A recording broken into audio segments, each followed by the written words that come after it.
the extent of the threat that we face. Homegrown Islamic extremism. Congressman Peter King calls it a clear and present danger.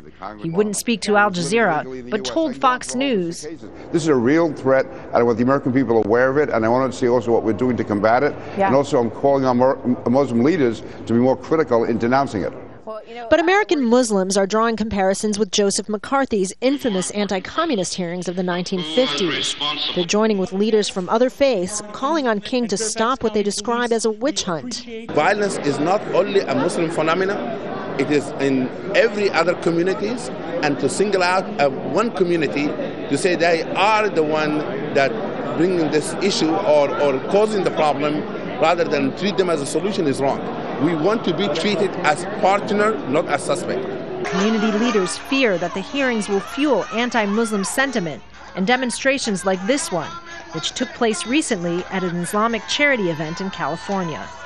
Muslims may be the target of Representative Peter King's hearings, but they're not waiting for an invitation to make their voices heard.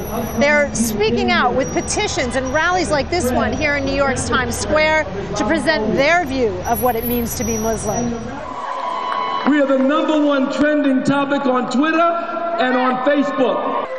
Celebrities have taken up the cause, standing alongside Muslim Americans even in the rain. Supporters point out that 48 out of 120 terrorist plots in the U.S. were discovered thanks to tips from the Muslim community.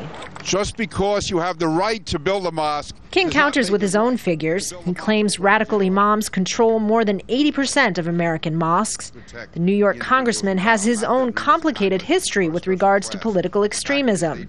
He defended the use of violence in civilian settings by the Irish Republican Army in the 1980s and once compared the leader of the group's political wing to George Washington. His critics say he should understand better than anyone that radicalism isn't unique to any one culture. This is the message that we want to say to Congressman King.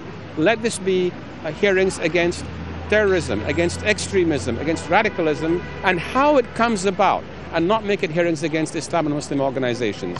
Thank you, Mr. Chairman. I want to thank King shows no sign of backing down. Thursday is expected to be the first of a series of hearings. Kristin, Saloomey, Al Jazeera, New York.